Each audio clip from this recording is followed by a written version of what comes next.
So we begin National 2 in National 2 West this week, where Camborne still lead the way in this division. The Cherry and Whites shut the book on 2024 with a 24-14 victory over local rivals Redruth in front of a crowd of nearly 3,000 at the recreation grounds. An absolutely brilliant effort from all associated with Camborne, and of course the travelling support from Redruth as well. But on the pitch, Camborne actually found themselves 7-0 down at half-time, but 2 tries in the final 10 minutes proved decisive for Steve Larkins' side, who are where they want to be at the start of 2025. And they now have a 5-point buffer at the top of National 2 West, with their nearest challengers being Cinderford, who extended their unbeaten run to 6 matches before we broke up for Christmas. They picked up an excellent 22-20 victory away at 5th place Luctonians, thanks to a brace from Will Baldwin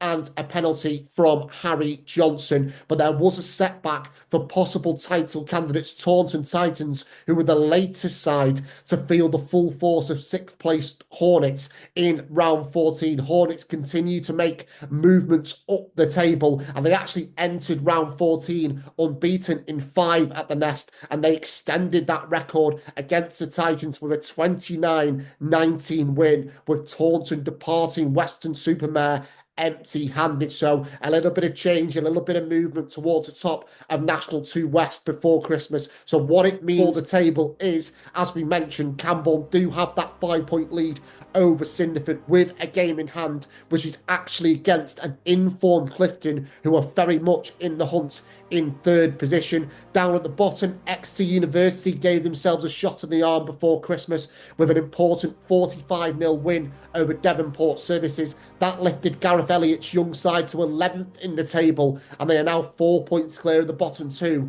with a game in hand. But 13th place Macclesfield are not lying down, are they? After securing their first away win of the season last time out, they beat Bourneville 24-13 to leave themselves 1 point from safety. So it is starting to become quite interesting, isn't it, towards the wrong end of the table. But back towards the top, and as we touched on, 3rd place Clifton before, they are going very nicely indeed. And as I forgot to mention it in the intro to the show, they are one of our featured clubs on round 15's edition of the National League Rugby preview show, and for good reason. They take on Luctonians this weekend, but after just 1 win from their opening 5 games, the Lavender and Blacks are currently on an 8-match winning run after beating Bristol rivals Old Redcliffians 26-15 away from home just before Christmas. So they are going very nicely indeed, aren't they, Clifton? And they are 5 points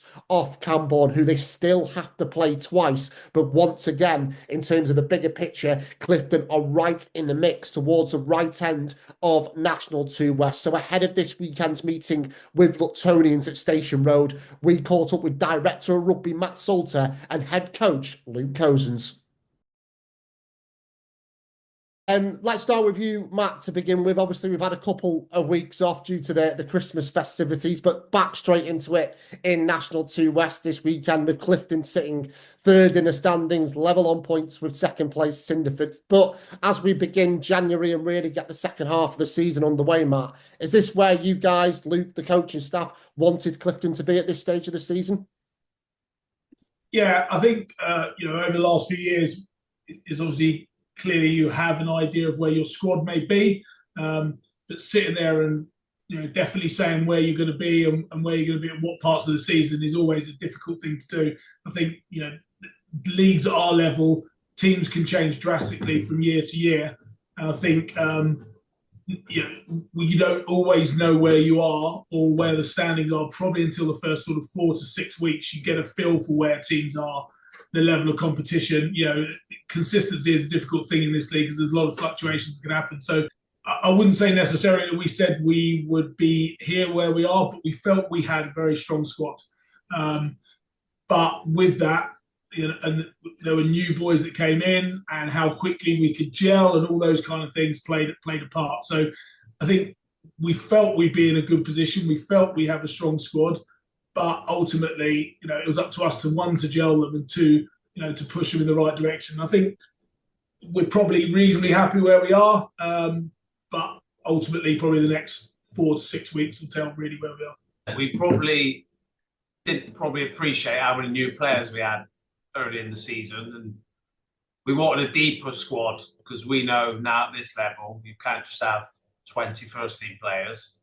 We really focused on trying to get 30 to 35 first team capable players. At first we did change the team a lot, and it probably did affect, maybe got a bit wrong, but it did affect our performance. And then fair play to the lads, they we started to get a bit of consistency, and then as we always try, you want it player driven. We give them the tools, and they've taken them, and yeah, we've had a good block before Christmas. Yeah, absolutely, Luke. And I know Matt talked about kind of consistency there, and I know you guys have been around these leagues, you know how difficult it is to have that consistency week to week with games back to back. So how pleasing is it when you combine all those things, Luke, that you just talked about there, with players gelling, new players coming in, to find yourselves on this 8-game winning streak, should I say, at the start of 2025? Yeah, like I say, you talk about these streaks, but like I say, we discuss weekly that since the leagues have changed, was this the toughest year, or was last year the toughest year? But I do think that this particular section of National 2, there's a lot of competitive teams in our league, and you can lose any week if you're not quite at the races. I think it's the most competitive league it has been. I think when we've looked down, maybe at the beginning of the season, and when we probably weren't at the races necessarily, and we didn't pick up those wins where we were.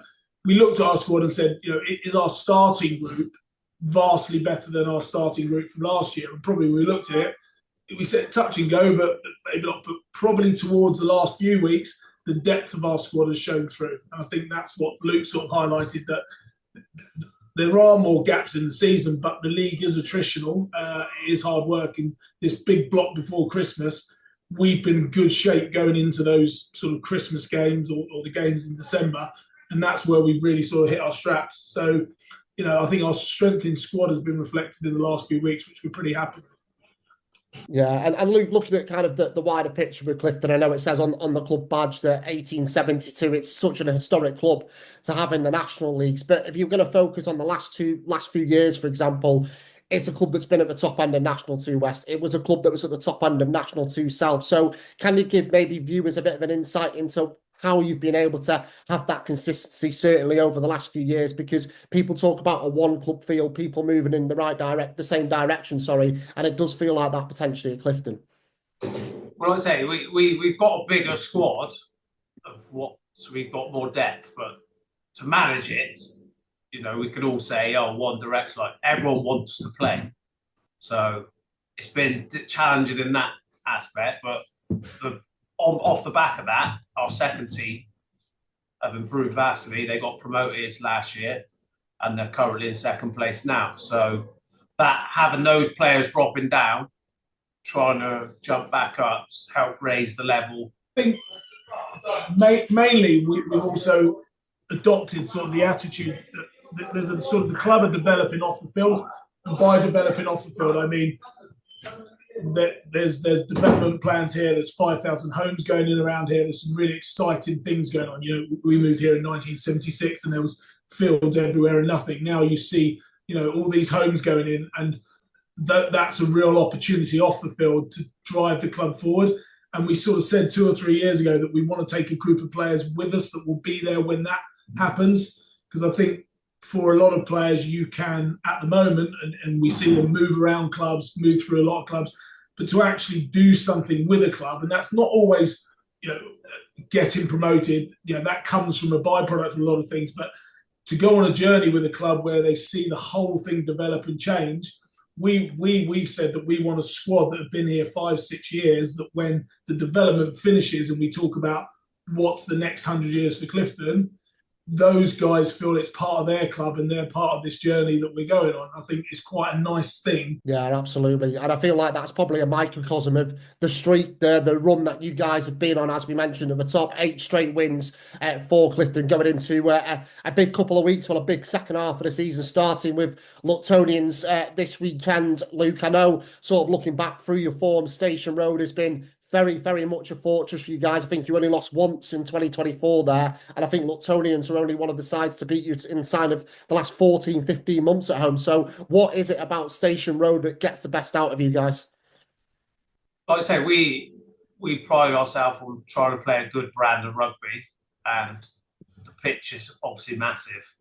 So it leans towards that. So yeah, that's always the aim. If you play a good brand of rugby or try, then people will come. Good people will come, because at the end of the day, they want to come and enjoy themselves. So, but yeah, they've actually beaten us twice in the last 2 seasons in our place. So yeah, clearly the pitch and the width of the pitch and all those kind of things that Luke talked about lends itself to the brand of rugby we play.